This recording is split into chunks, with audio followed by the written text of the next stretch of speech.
All right, everyone, let's get the show started. Welcome to the DevOps Office Hours. It's July 29th, 2020. My name is Eric Osterman, and I'll be leading the conversation. I'm the founder and CEO of Cloud Posse. We're a DevOps accelerator. That means that we help companies own their infrastructure in record time by building it with you and then showing you the ropes. If that sounds interesting, head over to cloudposse.com/quiz to get started. Again, that's cloudposse.com/quiz to get started. For those of you new to the call, the format is very informal. My goal is to get your questions answered. So feel free to unmute yourself at any time if you want to jump in and participate. If you're tuning in from our podcast or YouTube channel, you can register for these live and interactive sessions by going to cloudposse.com/office hours. Again, that's cloudposse.com/office hours. We host these calls every week. We'll automatically post a video recording of this session to the Office Hours channel, as well as syndicate it to our podcast and to our YouTube channel. So with that said, let's kick things off.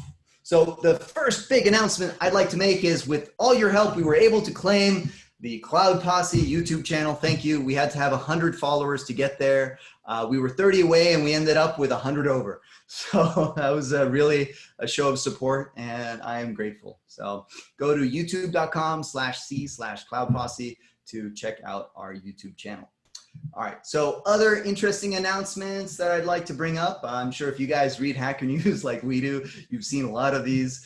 One is that GitHub has announced their public roadmap, and I think this is really cool because, well, it's first of all something that AWS has been doing really well with their public roadmaps for containers and for EKS. Well, now GitHub is doing the same thing. So if you go to github.com/github/roadmap, you will find that. You look under the issues and you'll see basically what they've planned and what's working on. What's also interesting is when I went to look at a lot of these issues, we could see just how imminent a lot of these features are on the roadmap, like happening as soon as like let's see here, where was it? Milestone. Okay, so this one hasn't been assigned to a milestone, but, and I guess if we go to milestones here, projects, GitHub public roadmap, here we can kind of see what's landing where. And after, we can talk crap all day long about Microsoft, but they've really turned a page in my book, and I think they've breathed much needed life back into GitHub, which had stagnated as a product. So here we can see what to expect coming up in Q3, and it's quite a lot. So have a look at that. Marcin, are you on the call? Yep. Awesome. Would you mind sharing some of these links in the Office Hours channel as I talk about them? Sure. Awesome. Thank you. All right. So that was that. The next one, which I'm sure, especially if you're in the US, this has become a pretty big thing, is a movement towards deracializing terminology used in computing. I think there's a better way of putting it, but GitHub has taken a stance to do the same thing. This is going to have a huge impact in Cloud Posse. We need to open up another few hundred pull requests eventually here to rename every reference that we have across our repos. But the default branch will eventually be changing to main, and that's from master. So be aware of this. Also be aware that now might not be the most opportune time to make those changes, because they plan on contributing tools to make this process a little bit less painful. That said, like in the Cloud Posse sense, we have all our readmes. Most of them refer to the master branch. We're going to have to rename all that stuff, as well as update our GitHub actions and pipelines. All right. I think an important note is that they're not forcing anyone to do that, and they're not going to do it retroactively. So you may choose to change it, but they're not going to change it for you. Okay, that's a really good nuance to point out. So it's not going to break things retroactively. We did. So what prompted this was, I forget who, I think it was Marcin on my team, just saw a notification in one of our pipelines saying that this was using the default branch, and that was soon going to be renamed. So that looked like that warning would affect us in some way that we would have to address. All right, then another one that I think is pretty interesting is that AWS has put their weight behind the CIS benchmarks for EKS. So they just announced that, and it's basically provided by a tool, KubeBench, which has been around for a while. We've talked about KubeBench previously on office hours. So KubeBench is a tool by Aqua Security, and you can run it either locally as a CLI or in a container or as a pod inside your cluster. And what gets interesting is if you run this as a pod inside your cluster, you can then by using like FluentD and whatever log infrastructure you have, monitor for failures in your cluster. Obviously, you first need to establish a clean baseline, or this could be a lot of noise. But the tooling is there to do compliance with greater ease for EKS and Kubernetes in general. So they talk about how to deploy this as a pod as well. So, and the versions of compliance. For anybody else using AWS and also interested in the CIS Foundation's benchmarks, there's something cool by AWS Labs. They provide the CloudFormation to deploy all the AWS configs. So AWS config is a service by Amazon, and they provide a turnkey deployment for I forget what the coverage is for CIS, but it's quite significant the rule set that it supports today. So it looks like it's compatible with up to 1.1, and I'm not sure. I see that it hasn't been recently updated, so we'll see. There's a number of pull requests, perhaps. Yeah, look updated for v1.2. So maybe there's going to be more contributions around that. All right. Next announcement, AWS Reinvent. Somebody just posted this in the AWS channel, has officially gone virtual. And as much as I love Vegas and I do miss that opportunity to socialize, I don't miss the lines of Reinvent. If you guys have done Reinvent before, it's a real bore. I get to see like 2 interesting announcements after waiting in line for 3 hours. So it's going to be a 3-week event, which is great because that's going to give time to actually go through the 200 talks that they have at reInvent, and it's going to be free. So reInvent has traditionally been $1,500 or more, so worth checking out. And the last one, it's not really an announcement. It's just a cool little tool. One of our developers came across, Cubemonkey. So you guys are probably familiar with Netflix's Chaos Monkey. That got a lot of popularity. Boy, that's got to be like a decade old or more now. But taking that concept and applying it to Kubernetes and destroying your pods randomly. And why you might want to do that is, here's a very practical use case. You're on AWS. You're using Amazon ECR, so their container registry. You've configured some lifecycle rules for your images. And you might have some services that you don't deploy all the time. So maybe those images get life-cycled. And in that case, you don't know that you could recover from a pod restarting, especially pods that are very stable. So if you have a little bit of chaos in the mix and you're frequently restarting your pods, this allows you to ensure that you can always bring up new images. Or perhaps it's nothing even like that. Perhaps a broken little IAM policy change prevents that cluster now from pulling images from ECR. You wouldn't know that right away unless you're trying to deploy something, and then it's kind of too late. So do you start with Cubemonkey in production? Probably not. You start with it in your staging environments or other places. Why not? And they go into instructions for how to deploy. It does support annotation, so it doesn't destroy every pod, but you can specify which pods can be destroyed by the annotation. That's a good point. Yeah. So start small, start strategic. Maybe don't start nuking your payment gateway randomly, but maybe start nuking your documentation portal randomly. I don't know. You get the point. But that's a good point, Marcin. And they provide examples for how to deploy it. Is there a chart for it? There's even a Helm chart for it. So yeah, pretty easy to get deployed. All right, let's see. So that was the end of my announcements. Any other interesting announcements you guys have who are following the news would like to bring up, thinks we should share?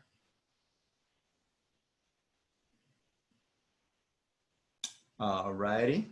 Well, let's move on then. So a few talking points. Man, we got a lot of questions posted in office hours today. They came in through the week, and that's perfect. So feel free to post in office hours anytime you just have a question that comes to mind, and we'll get to it on our weekly call like today.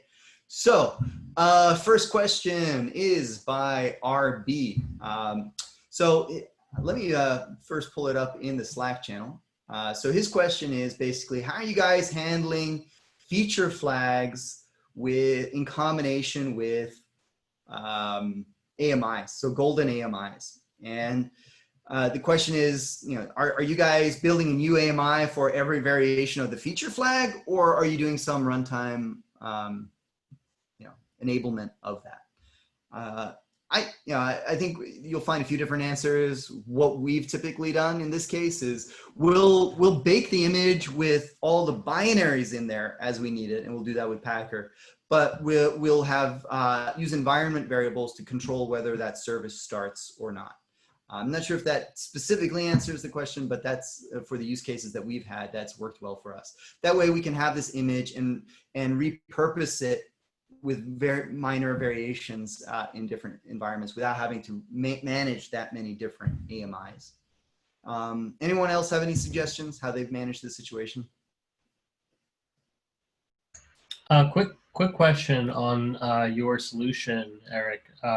So you have all the binaries installed on the AMI, and then use an environment variable or a number of environment variables to turn on and off various components. Well, yeah, Datadog enabled, true or false. Datadog APM enabled, true or false. Sure. And what is the tool that you use to interpret the environment variable and enable whatever binary to be able to run or to not run? Yeah, I know what you mean. And basically it's taking the metadata from the cloud init and exposing it as environment variables. I've seen a few ways that it's done. We've, depending on the scope of the project, we've sometimes just Jimmy rigged it with a little bit of shell scripting around the AWS CLI. There is a tool, there is a nice little CLI you can run that does that for you. I just don't remember what it is off the top of my head.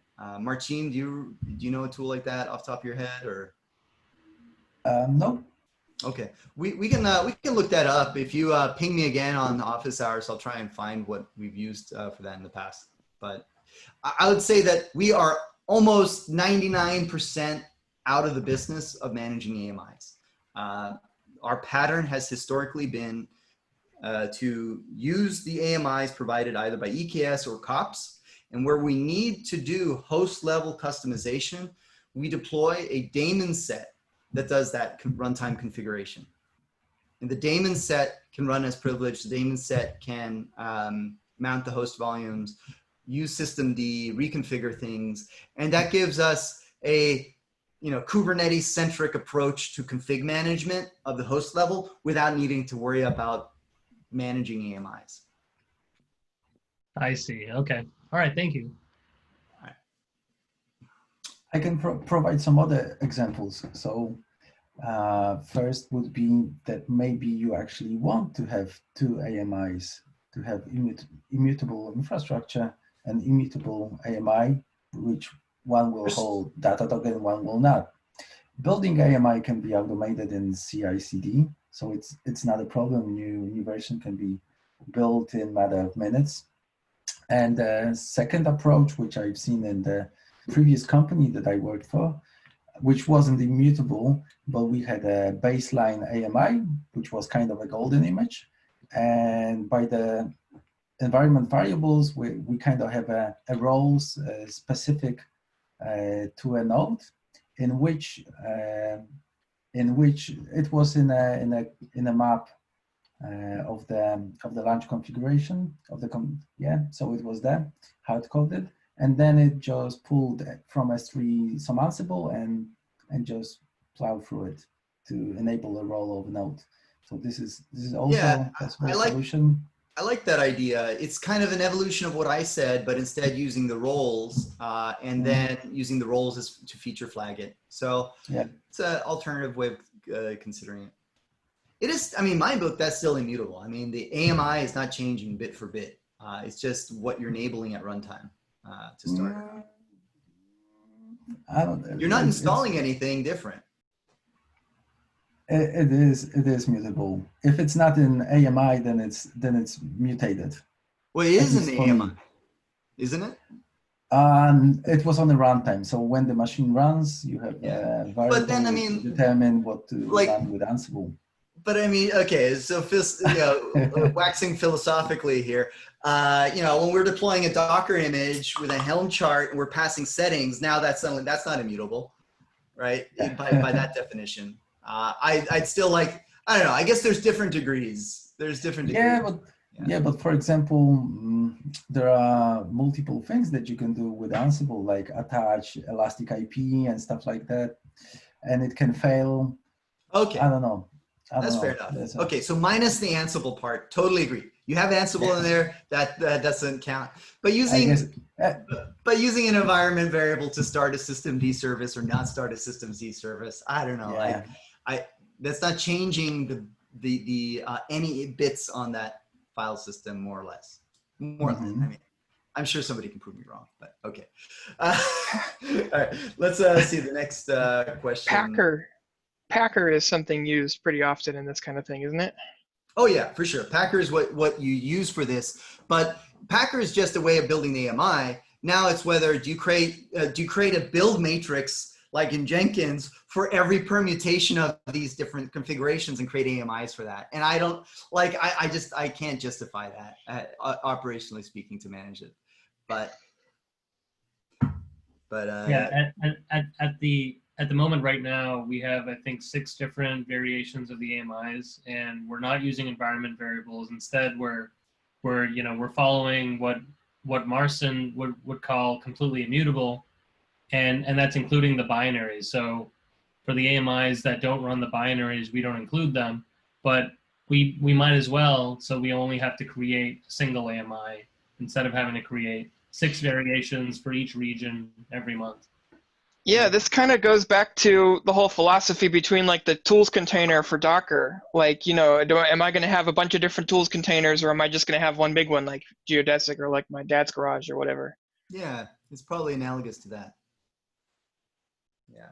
Just to point out why doing Ansible after the booting is not making it immutable is, for example, when you will install a package, any package if you want, then this package might be different package than it would be baked in the AMI because someone changed it. It could be different and it could cause problems.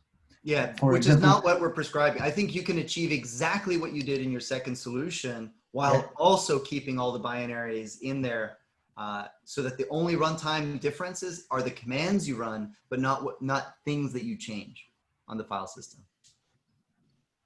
So I agree. You don't want to be installing RPMs, Debian packages on the fly. Yeah, pip packages and stuff. I've been bit by that. Especially Node.js packages. Dude, seriously. Yeah. So yeah, I agree with that. And if you absolutely must, you must be caching these in your own package repository because you cannot rely on the upstreams for production infrastructure. All right. Next question. What is the interaction between Terraform, which Reet has already been using, and these build and deploy tools? This is a paraphrasing of a longer question here. So let me see if I pull it up here. This was asked actually last week, and I missed it. Let's see here. Tell me if I've gone too far.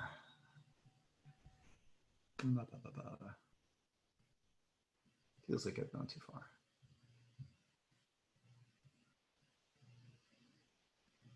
Yeah. Hey guys, my company is planning on moving from a monolith progressively to a microservices architecture. We're planning on using Docker and Kubernetes via EKS to manage the packaging and deployment. there's a whole bunch of considerations, but one question I have is, what is the interaction between Terraform, which we're already using, and these build and deploy tools that have been mentioned, I presume, through our other conversations? We're talking Customize, Helm file, Helm, Argo, and the list goes on and on and on. So it's a little bit open-ended. Reed, are you on the call by any chance? All right, so I guess I will give just a quick assessment from my perspective, and that's I feel like Terraform is really good for laying down your foundational infrastructure and your platform, so like EKS and Kubernetes. I feel like it's pretty good for deploying your backing services inside of Kubernetes, the things that don't change all the time. But I'm not really crazy about Terraform as part of our release process, our CICD processes. And that's because most tools designed for this work really well where you have clear artifacts and a rollback strategy and a rolling update strategy and a health check strategy and all those things. So we're talking like your containers and all that stuff. But when we're talking Terraform, you don't get that. You don't get the ability to do rollbacks immediately. You don't get the plan is just a best guess of what you're doing. And the plan is really like running a database migration outside of transactions, and you have no recourse if things don't go the way you expect it to. So that's why, like, you might want, one consideration you might have is if you are going to continue using Terraform, is the tools you're using for Terraform. There are tools like Atlantis that are designed for Terraform continuous delivery, but they don't integrate well with the rest of your CI/CD pipeline. So if you have your application pipeline going out and it needs some changes to your RDS database or configuration, trying to couple those using Atlantis ain't going to happen very well. So instead, what you're going to want to do is look at other solutions, which is like you could roll your own, which really sucks, and we've done that a bunch of times. And you can look at using something like Terraform Enterprise or Terraform Cloud, which allows you to call a webhook to trigger that pipeline. And Terraform Cloud takes care of the ugliness of how do you plan, how do you save that plan file, how do you get an approval on it, how do you apply it, and then how do you trigger all the dependent workspaces once that's happened. So I think that you should identify some tools that look interesting to you as you approach this release engineering process for Kubernetes and your microservices. I think you should reduce the number of patterns that you have to support. So if you have these microservices you're deploying, don't let every developer come up with a different way of configuring your apps, a different way of deploying them. Don't let one application run, two different kinds of stateful sets and then a deployment and then 3 kinds of jobs. Instead, just standardize on how these things are deployed, that you always have some common configuration of one stateful set per microservice or one deployment per microservice, and possibly like one job that runs migrations. But don't allow this architecture to explode, because it's just going to become a lot of technical debt to manage. And this is what we practice with this thing called the mono chart. The mono chart is what Cloud Posse uses to enforce that when we deploy a microservice, it always follows the same convention. And then you version your conventions. So the mono chart is versioned, but looking at 2 services deployed, you can always see, this is version 1 of the mono chart and this is version 2 of the mono chart, and we'll know what the differences are. This also then goes down to your pipelines. So when you're building your pipelines for the release engineering, don't let every developer come up with their own pipeline for build, deploy, test, release. You want to have standardized set of pipelines for your microservices. You maybe have flavors of them. So maybe you have your collection of pipelines for Golang apps, your collection of pipelines for single page applications, your collection of pipelines for your Rails apps, et cetera, et cetera. So that way, when you decide to create a new application, your microservice is picking from one of these flavors of deployment, one of these flavors of pipelines, rather than having to engineer its own. Anyone else have questions related to that? That's kind of the Cloud Posse strategy for this. The shared pipelines are fantastic for things like compliance too. You can stop people from going, oh, well, I couldn't get the automated tests to work, so I just commented that out of the pipeline. If they don't have permission to do that because it's a kind of centralized compliant pipeline, then that's like, you get to go, this is how it works, and you need to live by that, you know? Yeah, that's really a good point, because then you can force a convention that can't be bypassed, and you got to make your applications fit the convention rather than convention fit your application. So yeah, cool. All right, let's see what the next question was. Oopsie.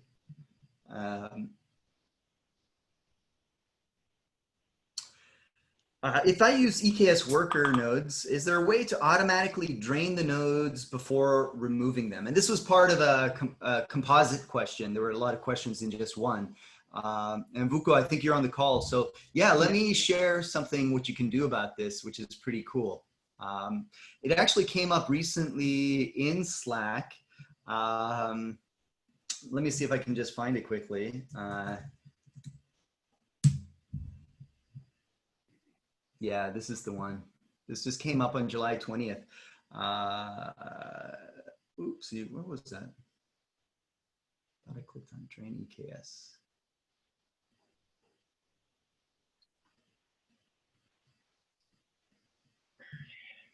AWS node termination handler.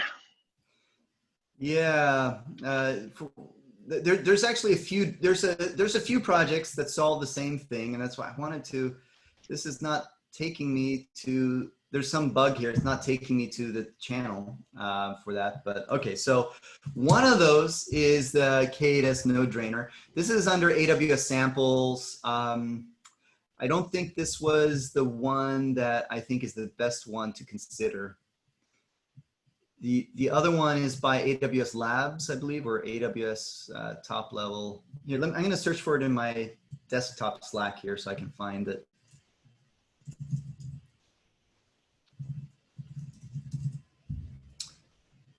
And jump here. Oh, okay, I see what was going on. I guess it was going into a thread of that.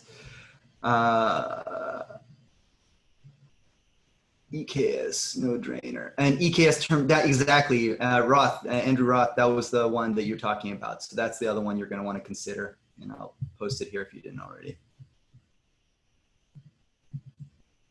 Yeah, and the gist of it is what these services do. They run as a daemon set. They run on all nodes. They listen for the termination event that the nodes receive, and then it schedules a cordon and then drain so that you can get all the pods off in an optimistically expedient manner. It's not a guarantee you're going to drain and cordon everything before it shuts down the node, but if you make sure that your nodes gracefully terminate within a reasonable amount of time, your pods rather, then this should work for you. I think it should be noted that if you're going and terminating nodes, this isn't going to help you really. It's for the EC2 maintenance events and for spot terminations. They both give you, a good amount of time. I think spot terminations is what, 2 minutes? Yeah. If you just say, right click a node and say terminate, that's like an instantaneous, it's going to immediately start shutting down. You can send a shutdown signal, though. There is a way to send a shutdown signal, but I can't recall if terminate does that or not. You can catch the shutdown signal and perform actions for a limited amount of time, but this. Yeah, but it's a very short time. It's like 2 minutes, like Andrew said. Yeah, but this also should help during the cooldown. During the scale down. Yeah. Yeah, it should be able to help with scale down as well. I've also seen, I think there's other more complicated solutions that also work with Lambdas, and you can subscribe to like events and stuff from the load balancers. So I would first try this one, see if it addresses your use case. These are specifically the use cases it points out, but I suspect spot interruptions are similar to termination events. Is cluster autoscaler really the only game in town on that kind of stuff? By Kubernetes, in the Kubernetes GitHub? Well, I mean, there's a few autoscalers out there. There's like Ocean by Spot.io. And then in the EKS roadmap, I saw something about better support for different kinds of autoscalers, but I haven't, we've written our own custom, rudimentary autoscalers, but I haven't explored other options than the Kubernetes autoscaler and the Spot Ocean one. Got it. The Spot Ocean one is pretty awesome, and it handles this drain and cordon automatically for you. And it'll help you run a heterogeneous collection of Spot instances, so the risks of you losing total capacity or having to go on demand is mitigated. And by that this is what I'm talking about. Since Spot is an overloaded term. So spotinst.com or .io, they rebranded as Spot, and then they have the Spot Ocean controller.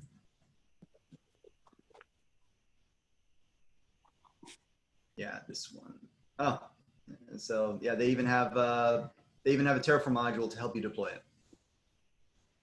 So that's pretty cool.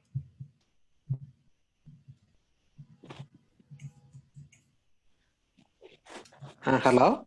Yep. Hey, Roll. Yeah. So okay. So this node termination handler. In my case, I am using Spot instances in my node groups. So my application, my pod will take time to shut down gracefully.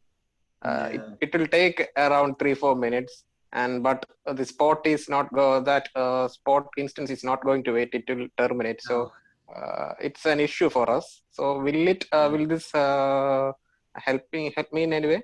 No. So the thing is that you have basically this graceful shutdown termination period. I don't believe it's configurable. Somebody might have more detailed knowledge on that. I don't think you can change the shutdown termination policy to be more graceful. Like, it'd be awesome if you could say we tolerate 15 minutes, but even then you're using Spot instances and you don't have those same guarantees. So here is what Spot.io does and why they are superior to a self-hosted engineered solution. So Spot.io has telemetry across hundreds of accounts. They can see the trajectory of prices. They can predict that you're going to lose your instances before you or AWS can tell you that. So they are able to preemptively bring up new Spot instances at different classes or criteria so that you don't lose your availability. And because they can predict it, now they can kind of gamify this idea where they give you more time. Synthetically, they can give you more time because they're predicting a crash or a spike, rather. Who's predicting that? I think Spot.io is. That's pretty neat. I hadn't heard of that. That's cool. The event that gets emitted by AWS is only 2 minutes. So exactly. if you're more than 2 minutes, the work you need to do is to get it under 2 minutes, or else it's gonna get terminated before you have time to clean it up. Yeah. Or drop the Spot instances and don't use them. On Right. demand, reserved. Reserved instances can save you a bunch of money too. Yeah. Not as much as Spot, but cost plans or saving plans. Yeah, there are a lot of ways to save money for this. Also, I'll say the Spot Inst is technically free. They charge you a percentage of your savings, not an upfront. So, Brian speaking here. To add to that, I was using Spot-ins for about 6 to 8 months, and they do have options to let you use reserved instances and on demand and Spot, depending on what instance group you have. Yeah, it's really intelligent on that in the scheduling. They can factor in if you have reserved instances. They can otherwise backfill it with on demand. They do everything to make sure you don't have an outage. The other thing I'm embarrassed to say this, but there have been situations that we have not caught with our monitoring, but the fact that the Spot-inst controller notifies us that the Spot-inst controller, that they've lost connection with the Spot-inst controller, has been a canary in the coal mine for us for bigger problems in our clusters. So I just want to point that out too. Yeah, one more thing. We had a discussion with AWS team on this. So basically, they are EKS managed team. So what they told us is, we don't need to worry about it. That when the export instance or a on-demand instance get terminated, internally EKS will take care that it's any pod running on it will be removed only after then this node will get terminated. But I'm not sure about that. I don't know. I'd have to hear it from them specifically. That I think I think they might be speaking optimistically. So let's say your shutdowns are short, then yeah, it's all going to be handled gracefully for you automatically. But that's not the case, I think, in this case. If you have a shutdown that takes 3-4 minutes because you got to write a lot of stuff in cache to disk or databases, yeah, I get that. That's hard. I mean, Kubernetes will certainly reschedule the pod faithfully, you know, as soon as it notices that the desired number of pods is less than the actual number of pods. But terminating a pod and draining a node are different actions for sure. This has jogged another recommendation here. Multiple node pools, and what you might want to do is consider moving this to a separate class of node pool that is more reliable from this perspective, with QoS guarantees, quality of service guarantees, so your pod won't get rescheduled and you don't have to deal with that. This is applicable if this is not like your core application that you have to worry about. If this is not the application that is costing you the most to operate on EKS, then I recommend the consideration of a different class of node pool. Got it. You may also be revealing a flaw in your architecture if you can't have Kubernetes move pods around. Yeah, or so Eddie, the first part that was that they just have they have a known limitation that their application takes 3 to 4 minutes to shut down. So that's that problem. So if and there's nothing you can do application wise to reduce that shutdown time. Ro. Yeah, right now it's not. So currently we are using a mixed instance policy on demand and spot together. Okay. And we are using your your Git repo. Rock on, good choice. All right, let's see what else we got here. So next question by you, Vuko, is there a way to encrypt the disks for EKS managed nodes and to set the auto scaling policy at the same time, like for the CPU limits and stuff like that? So so there are 2 questions here. Let me address the first one. I got 2 answers to that. So one is, if we go over here to GitHub Cloud Posse, EKS node group. So this is the managed node group by AWS. And we go to pull requests. And well, maybe it was under, I think it was basically what I was going to say is somebody has contributed a PR recently for adding encryption as a feature flag, enable encryption feature flag.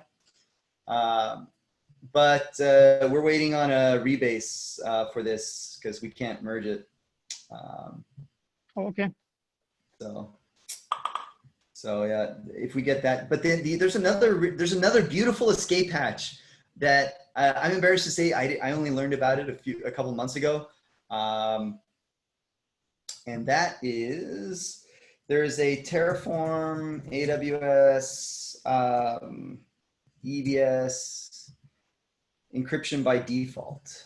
This one. So you deploy one of these resources per AWS account, and voila, all new EBS volumes are encrypted by default. So few times is it that easy to enable encryption by default. Oh, this is very nice. Yeah, so I'll link that. In office hours. All right, let's see. What else do we have? Going back to my, can anyone recommend a SaaS solution that can operate on like CloudWatch metrics as well as other data sources? So, and this is a pretty common capability of the modern SaaS monitoring tools. So Datadog definitely supports it. I believe New Relic supports it. Brian, are you still on the call? Did Sysdig support it when you were using them? I guess we lost Brian, but yeah. Anyone else? Dynatrace is another one. Say that again, Ro. Dynatrace. It's powerful one. I didn't get Dynatrace. Dynatrace. Yeah, Dynatrace. They might support them too. Any other recommendations for SaaS tools that ingest CloudWatch metrics, do better visualizations, dashboards? We've used Prometheus, but it's not SaaS. Yeah, not SaaS. Of course, yeah. So ingesting. And I think I would caution folks that the use of a SaaS provider to gather your CloudWatch metrics is like giving them a blank check. A credit card, yeah. Because CloudWatch metrics have a cost to just pull them, and that's what they're doing. CloudWatch metrics are exorbitantly expensive. Yeah. We have Cloud Posse. We have this Terraform. No, it's Prometheus CloudWatch. I'm misspelling that exporter. This one, boy, I really didn't like that. I mistyped that then. Cloud. And there's a delay, right? So you're not getting current data either. Yeah. And CloudWatch metrics are eventually consistent. Yeah, so this was what we deployed, and we were going to export all our metrics from Prometheus to CloudWatch. And I think for a small dev environment, the CloudWatch metrics alone, we're talking for a small like Kubernetes cluster, was going to be like $2,500 a month for CloudWatch metrics. It's like, where do they get off selling that value? It's not there. Yeah, API calls are expensive. A lot of dimensions. No, they charge. It's not the API calls. They charge 25 cents per metric. And with Kubernetes, you get like, 1,000 metrics without even trying. Yeah, but additionally, you need to send the data, so the API calls are really. And those add up. Yeah. Yeah. So. And you need to do API call for every dimension. Yeah.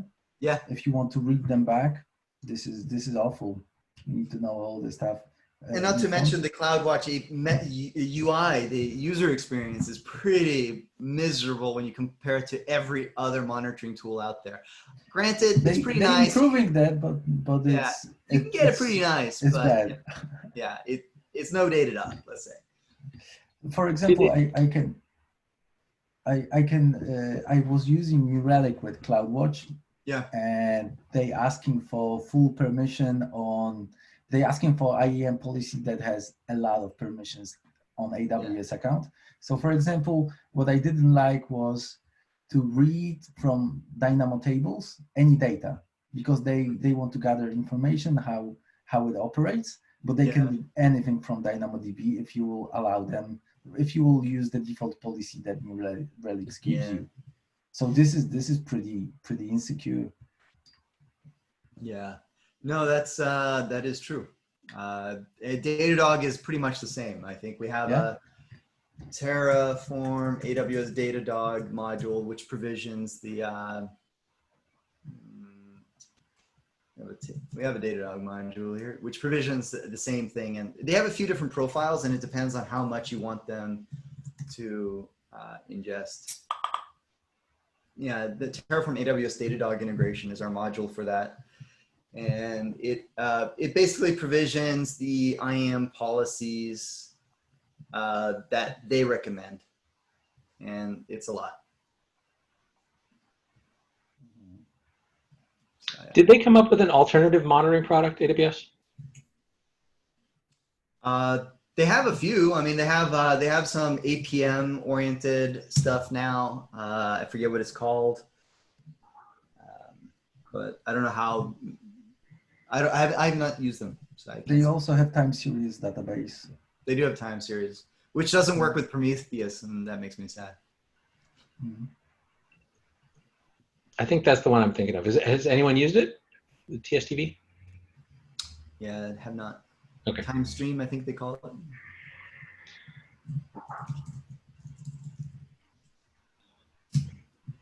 I missed last week. Did you guys discuss the CDK TF? We did. Yeah, we brought up that announcement. Pretty cool. Have you done anything with that, Mark? I have not. I need to dig in and try it out. Yeah.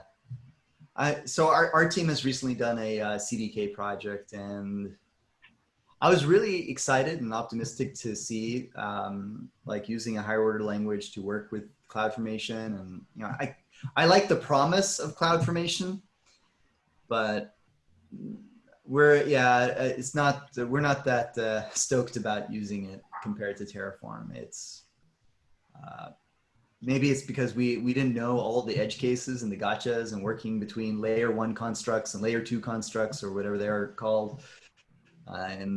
Yeah, it was just messy in the end. So.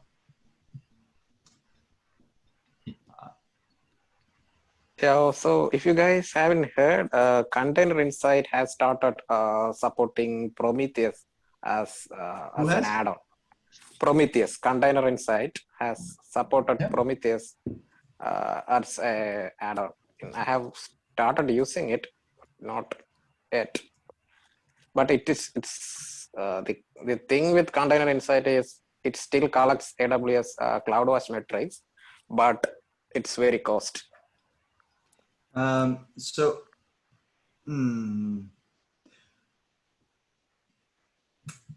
you're saying Container Insights can scrape Prometheus exporter metrics, probably. Yeah, correct. Okay, gotcha. But yeah. So yeah, that's a good thing to point out. So yeah, you can deploy all your Prometheus exporters and have it ingested by Container Insights. We didn't mention that.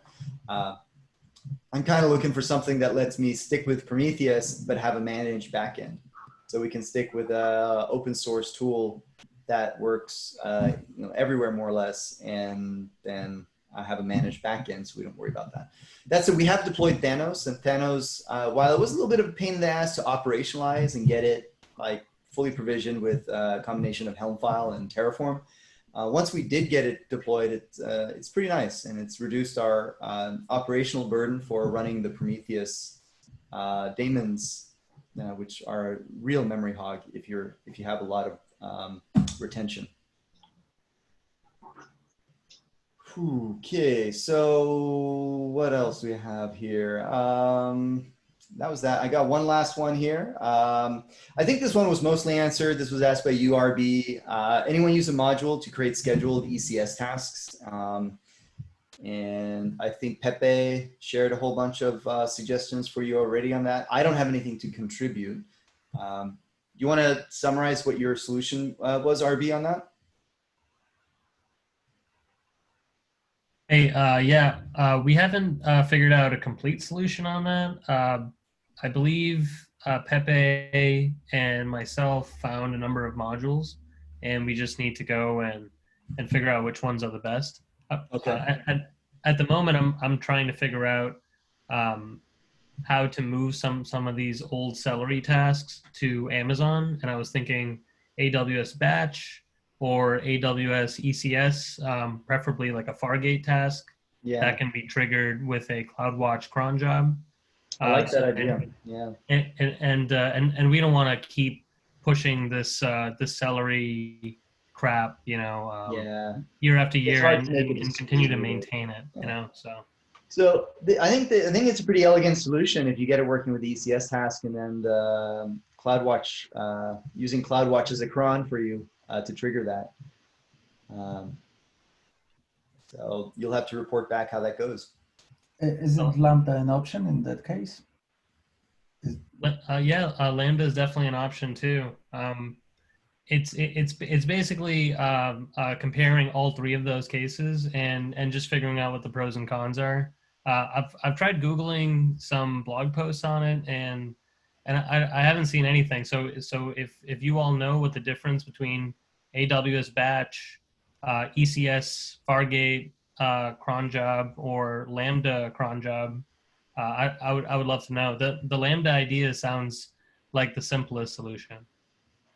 Yeah, Lambda would be the most simple solution, as you don't have any ECS backend for it. So it could be triggered by the event, CloudWatch event, in really simple way. And it can run, I think, up to 15 minutes. So if you are in that time, I think the Lambda is the most simple and elegant solution and the fastest one as well, as you don't need to, it spins right away, and it supports up to 1,000 Lambdas invocations per second, I think, without any limit increase. That's a really good point. Yeah, the items that we're evaluating are costs and how long it takes to process, just like you brought up.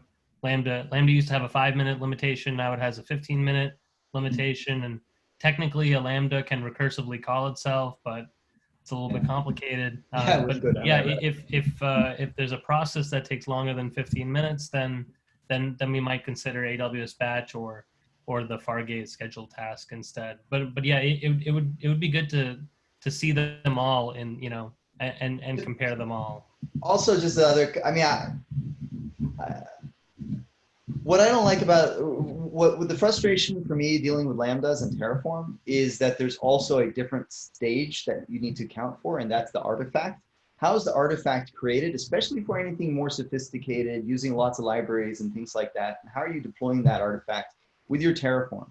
And so, yeah, it's easy to deploy Lambda, and it's easy for a simple example, but if you have a more complicated bit of code that you need to deploy that way, now it also touches your CI/CD system for building that artifact and pushing it somewhere. Yeah, I've seen a lot of examples that use local exec and tar some stuff up, and I cringe when I see that in the Terraform code, and I don't like it. That's a really good point too, and that's kind of where the Amazon Fargate task would come in, since we're not a Kubernetes shop yet, but Fargate will just grab the container, right, and the container is the artifact, so you don't have to deal with. It's consistent with your whole approach of everything else you're doing.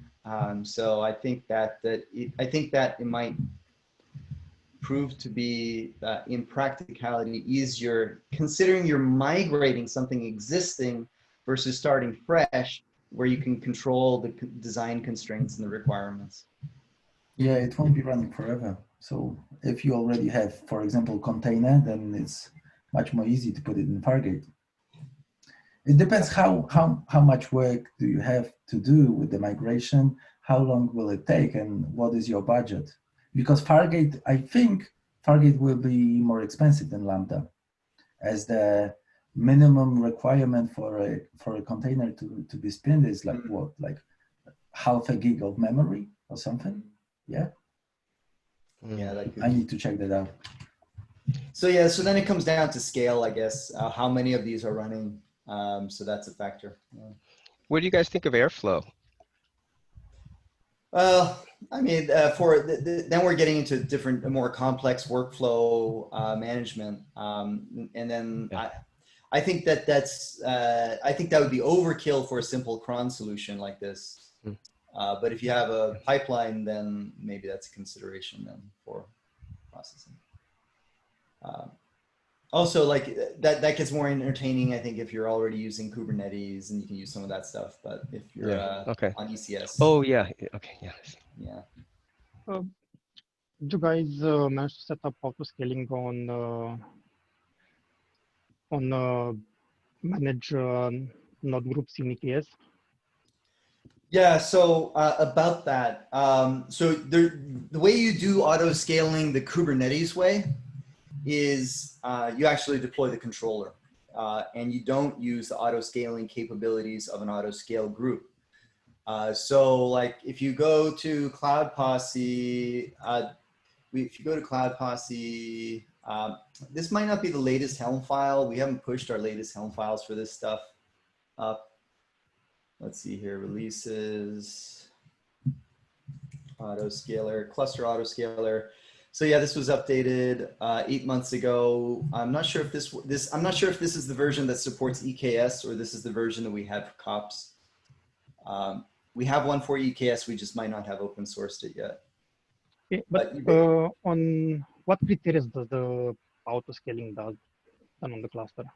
Yeah, so what it does is the autoscaler talks with the scheduler and it figures out how many resources are requested versus how much is available. And it does that based on node pools. So you create a node pool in each availability zone, and then Kubernetes can see, okay, this pod wants to run in this node on this node pool, which implicitly implies this availability zone. We don't have resources. Let's increase the resources for that. One thing that's really brilliant with the Spot autoscaler that I was talking about earlier in the call is the Spot autoscaler will surgically launch instances that match exactly the type of workloads you need. And let me explain why that's rad. So we're talking Prometheus here. We had our Prometheus pod, I forget which one of them, needed 14 gigs of RAM to run consistently. We didn't want the whole node pool to have 14 gig instances. By using the Spot instance Ocean controller, what it does is it sees, oh, this pod needs 14 gigs of RAM. No pods exist that support that. Why don't I go launch one? And that's what it does. Okay. So yeah, two things to look into then is here, I'll link this here. In ours, we link to the upstream resources that we use to create this solution. The solution I'm linking you to is how we did it with Helm file. If you're not using Helm file, it doesn't necessarily help, but at least it's a roadmap for how to deploy it with Helm. And that's how you deploy the autoscaler. You'll also need to set up the service accounts, the URSA IAM assumed roles service accounts for the autoscaler, so it has permissions to do what it needs to do. Okay, thanks. I will look into that. All right. Well, we are out of time for today, folks. I really wish we could continue talking about this. We had a lot of amazing questions asked today, and I think we answered a lot of questions. So I appreciate everyone for showing up. Join us next week, same place, same time. If you haven't already registered for our weekly office hours, go to cloudposse.com/office hours. Again, that's cloudposse.com/office hours. Or if you want to book a session with me directly, you can always go to cloudposse.com/quiz. Again, that's cloudposse.com/quiz. And, thanks again, everyone, for sharing. We always collectively learn a lot from these calls. We're going to syndicate a copy of this recording to our podcast. That's at podcast.cloudposse.com, as well as YouTube. And the Office Hours channel. So check it out. Talk to you guys soon.